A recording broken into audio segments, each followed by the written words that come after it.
திண்டுக்கல் மாவட்டம் ஆத்தூர் சட்டமன்ற தொகுதியில் வருகிற சட்டமன்ற தேர்தல் 2026இல் ஒவ்வொரு கட்சியிலும் எதிர்பார்க்கப்படும் வேட்பாளர்கள் யார், அவர்களின் பின்னணி என்ன என்பதை தற்போது பார்க்கலாம். திமுகவில் பெரியசாமி மாநில துணை பொதுச் செயலாளராகவும் ஊரக வளர்ச்சித்துறை அமைச்சராகவும் உள்ளார். இந்திரா ராகவன் அமைச்சர் பெரியசுவாமியின் மகனாக இவர் ஆத்தூர் சட்டமன்ற தொகுதியில் போட்டியிட விருப்ப மனு அளித்துள்ளார். இவர்களில் ஒருவர் வேட்பாளராக அறிவிக்கப்பட வாய்ப்பிருப்பதாக கூறப்படுகிறது. அதிமுகவில் உதயகுமார் மாவட்ட வழக்கறிஞர் அணி செயலாளராக உள்ளார்.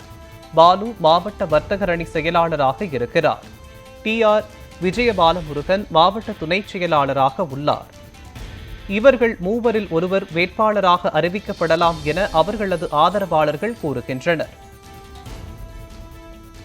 காங்கிரஸ் கட்சியை பொறுத்தவரை பாலசுப்ரமணி திண்டுக்கல் கிழக்கு மாவட்ட தலைவராக உள்ளார். குப்புசாமி பொதுக்குழு உறுப்பினராக உள்ளார்.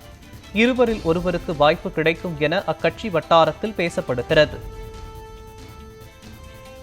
பாஜகவில் முத்துராமலிங்கம் திண்டுக்கல் கிழக்கு மாவட்ட தலைவராக உள்ளார்.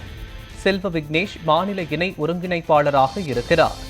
இவர்களில் ஒருவருக்கு வாய்ப்பு பெறுவார் என்று அவரது ஆதரவாளர்கள் கூறுகின்றனர்.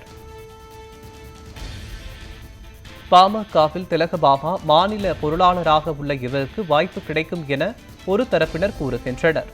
தெற்கு மாவட்ட செயலாளராக உள்ள சிவக்குமார் போட்டியிடுவார் என மற்றொரு தரப்பினர் தெரிவிக்கின்றனர். தாவேகாவில் ST சீனிவாசன் கலை இலக்கிய பேரவையில் உள்ளார்.